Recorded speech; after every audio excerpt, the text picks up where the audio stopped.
جو بینکس ہیں جن کا عام کنونشنل بینکس ہیں یا مغربی طرز نظام سے پاکستان میں کوئی اسلامک بینک نہیں ہے، سب جھوٹ ہے، فساد ہے، دھوکہ ہے، فریب ہے۔ سود کے اوپر لیبل بدل دیا گیا ہے۔ میزان بینک کا دعویٰ ہے کہ ربا فری ہے۔ میں تو اپنی بات کر رہا ہوں نا، آپ اس وقت مجھ سے سوال کر رہے ہیں، میں جواب دے رہا ہوں۔ جی یہ گلاس اگر نقد پر لیتے ہو تو 10 روپے کا ہے، 1 مہینے کے بعد پیسے دو گے تو 11 روپے کا ہے۔ وٹ از دس 1 روپی؟ بتائیے نا۔ ٹھیک ہے نہیں 1 روپیہ اس پہ چارج کر رہے ہیں۔ کیا چارج کیا ہے؟ وہ ان کا دعویٰ تو ہے کہ پروفٹ ہے۔ یہ پہلے سے طے شدہ پروفٹ ہی کا نام سود ہے۔ کوئی بینک نہیں، سب یہ دھوکہ ہے، فریب ہے۔ یا وہ میزان ہو، الفلاح ہو، کوئی بھی ہو۔ جی یہ جو کاروباری لوگ ہیں، جب کسی مال کی قیمت گرتی ہے تو وہ اس کو گرا کر بیچتے نہیں ہیں، وہ کہتے ہیں جی ہم نے تو پرانی قیمت پہ خریدا ہے، جب یہ مال نکل جائے گا، نیا آئے گا تو پھر ہم نئی قیمت پہ، کم قیمت پہ دیں۔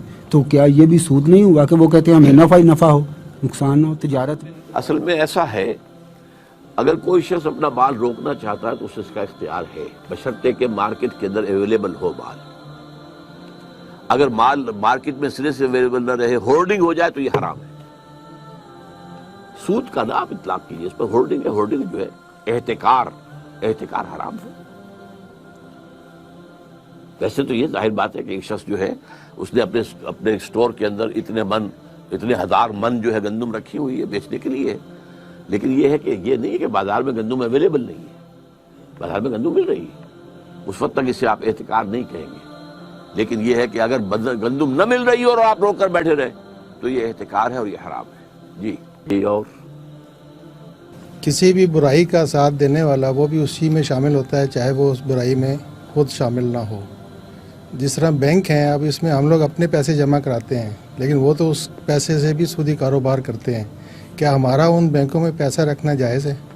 میرے نزدیک بینک میں پیسہ رکھنا ایک تو ہو سکتا ہے کہ آپ نے وہ سیونگ بینک کا اکاؤنٹ رکھا ہو، سود لے رہے ہو تو حرام۔ اگر آپ نے فکس ڈپازٹ کیا ہے اس کے اوپر سود لے رہے ہیں تو حرام۔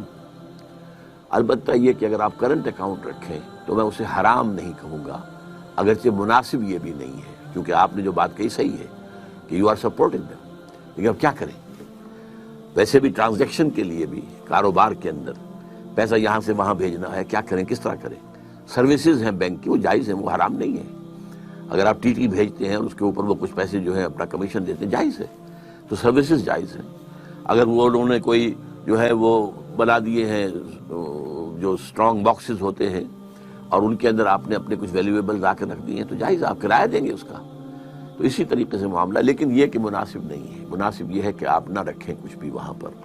اگر آپ کے پاس کچھ ہے ہی تو بہتر ہے کہ اسے ریئل پراپرٹی کے اندر، ریئل اسٹیٹ کے اندر انویسٹ کریں، کسی اور طرح پہ رکھیں، سونا لے کر رکھ لیں، لیکن تحت الامکان کوشش کریں کہ بینک میں نہ رکھیں۔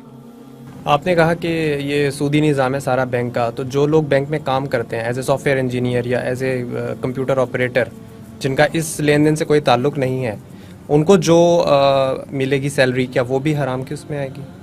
کہ میں یہاں فتویٰ دینے کے لیے نہیں بیٹھا ہوں۔ مناسب ہے کہ بینک کی سروس نہ کی جائے، میں یہ مشورہ دے سکتا ہوں، کیونکہ بینک جو ہے وہ 100% سود کا معاملہ ہے۔ بیسک پروپوزیشن کیا ہے کہ کم شرح سود کے اوپر لوگوں سے ڈپازٹ لو اور زیادہ شرح سود کے اوپر لوگوں کو ڈپازٹ دو، تو اس کی آمد بھی اور اس کی رفت بھی دونوں سود پر ہے۔ تو میرے نزدیک جو ہے اس کی ملازمت چھوڑ کر اگر 20,000 کی ملازمت کی جگہ کوئی جگہ پر آپ کو 10,000 کی مل جائے تو وہ بہتر ہے۔ البتہ یہ میں آپ کو بتا دوں کہ کوئی شخص بھی ہم میں سے 100% سود سے فارغ نہیں ہے۔ ہماری فضا میں سود ہے، ہماری غذا میں سود ہے۔ جو گندم کا دانہ ہمارے اندر جاتا ہے اس کے اندر سود شامل ہے۔ اس کے لیے بیج خریدا گیا تھا سودی قرضے پر، اس کے لیے پیسٹی سائیڈز خریدے گئے تھے سودی قرضے پر، اس کے لیے کھاد لی گئی تھی سودی قرضے پر، اس کے لیے اگر ٹریکٹر لیا گیا تھا سودی قرضے پر، ایک دانے میں سود ہے۔ تو حضور نے فرمایا تھا کہ ایک زمانہ آئے گا کہ چاہے کوئی شخص سود کھائے نہ، لیکن سود اس کے اندر سود کا غبار یا دخان ضرور جائے گا۔ اگر ہوا میں ڈسٹ سسپینشن ہے تو آپ سانس لیں گے تو وہ ڈسٹ تو آپ کے اندر جائے گی. اگر اس کمرے میں خدا نہ خواستہ اس وقت کوئی ایسی شکل ہو جائے کہ دھواں بھر جائے تو سانس لینے کے لیے آپ کو جینے کے لیے سانس لینا ہے اور سانس کے ساتھ دھواں جائے گا. یہ دو ہی الفاظ حضور نے استعمال کیے, غبار اور دخان. یہ تو جائے گا, یہ تو ہر ایک کے اندر جا رہا ہے. لیکن جہاں ڈائریکٹ ٹرانزیکشن سود کی ہو رہی ہے اس سے تو بچے کم سے کم. بینک کے متبادل اسلامی نظام میں کوئی سسٹم میں چل رہا ہے کسی ملک میں, یا آپ کے پاکستان میں کچھ اس کے امکانات ہیں؟ میرے علم کی حد تک کہیں نہیں ہے. یہ سب اسی کیپٹلزم کی جو ہے لیبل بدل دیے گئے. اب جیسے کہ مارک اپ کیا سود ہے؟ آپ جس بینکر سے پوچھیں گے وہ کہہ دے گا سود ہے.